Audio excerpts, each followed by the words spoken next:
Welcome to the Rink Report presented by Ohio Credit Union. I'm Dylan Tyrer with you ahead of tonight's game between the Blue Jackets and the Buffalo Sabres. It's the first of 3 meetings between the Blue Jackets and Sabres this season, and the CBJ comes into tonight's game off of a 4-1 loss last night in Pittsburgh, so the second game of a back-to-back for the Blue Jackets, and they want to rebound in this game against the Buffalo Sabres. History says it's a good opportunity to do that. The Blue Jackets swept the season series against Buffalo last year, and they've had a ton of success against the Sabres going back to 2019.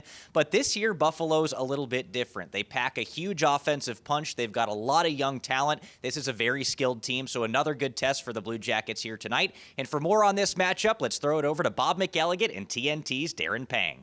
I am joined right now by Darren Pang, who's here to do this game nationally on TNT. You know it is a big game when you're in the building. No, not big. It's a little game. It's a little game. No, it's great being back here as well, and doing the work for TNT has been a lot of fun.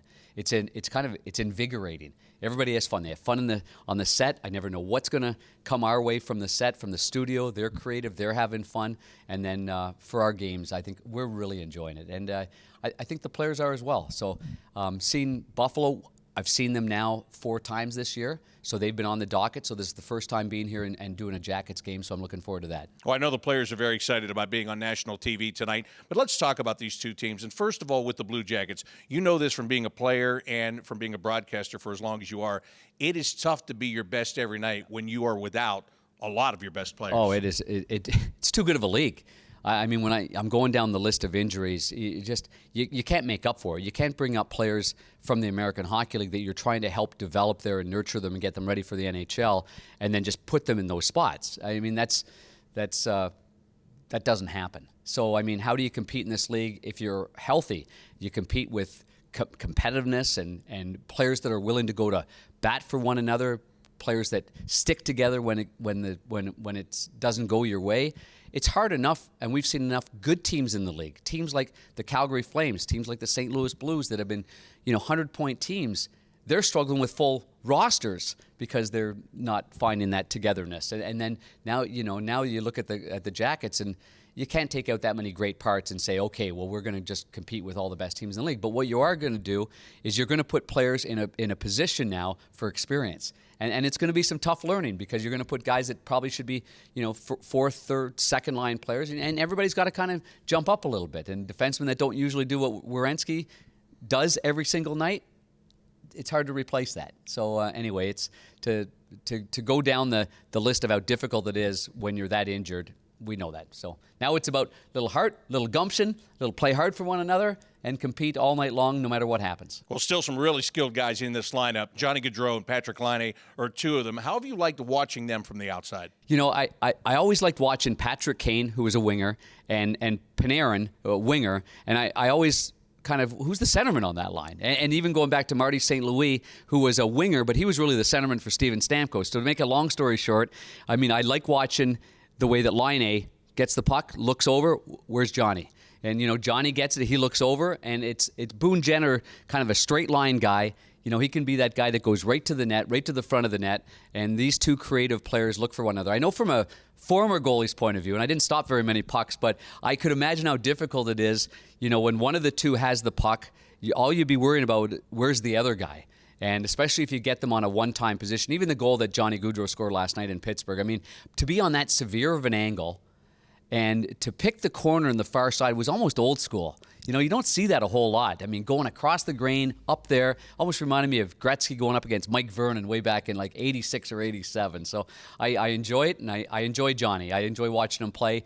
He's got great balance on his skates for a little guy, and he doesn't seem to get knocked off the puck very easily. So I've always been a big fan. I enjoy watching him. Imagine that. You like the little guy. Always like the little guys, for sure. We need more little guys in this league. Hey, let's talk about Buffalo. Tage Thompson is That's the a big guy. That's a really big guy. Big guy. It's like 2 of you to be one of him. But he is a big guy, and he's playing a big game right now. But that's not the only player on that team you like. No, I like that second line. And, as much as we pay a lot of attention on that first line because they're really good. I mean, between tuck skating and the way that Thompson does everything very, very well, and Skinner will shoot from places that he has no business shooting, and somehow they go in the net. I don't know how he does it, but I like the youngest line in the league. I mean, that's J.J. Peterka is 20 years old, and you got Dylan Cousins, and then you've got Jack Quinn. That's really the youngest line in the league, and they are solid. Really fun to watch. So, when your fans are out there and you watch Jack Quinn get the puck, he's a right-hander, and he can just dipsy-doodle and dangle, and he's got some creativity about him, and Dylan Cousins can really fire the puck. So that's one thing about Buffalo. They got guys that can really shoot the puck, so I think you have to really defend hard and be willing to get in the lanes. Get your shin pads in the way, block some shots. Well, it is great to see you. Thank you for doing this. I really appreciate it. You're dressed so well here tonight. Well, thank you. This was, I thought I'd pay tribute to Torts and wear a sweater vest while I was here. I ran into him the other day, and he did say it gets chilly. And I said, you're right. So I'm going to go to Columbus, and I'm going to wear a sweater vest, just like you did. Well, I'm glad you didn't wear a hoodie. That's all I can tell you. Hoodie's not for me.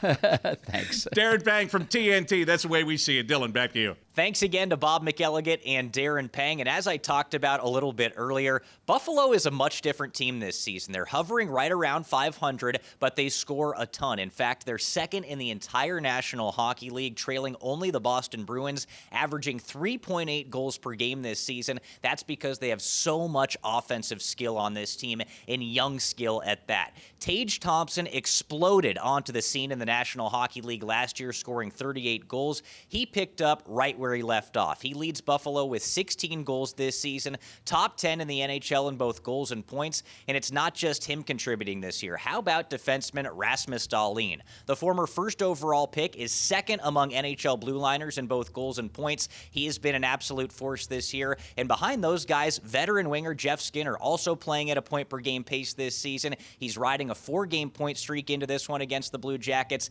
and he's second on the club with 12 goals. So like I talked about, it's a young team, different players are contributing, and should be an excellent challenge for the Blue Jackets here tonight at Nationwide Arena. That'll do it for the Rink Report presented by Ohio Credit Union. For Bob McElligott and Darren Pang, I'm Dylan Tyrer saying enjoy the game.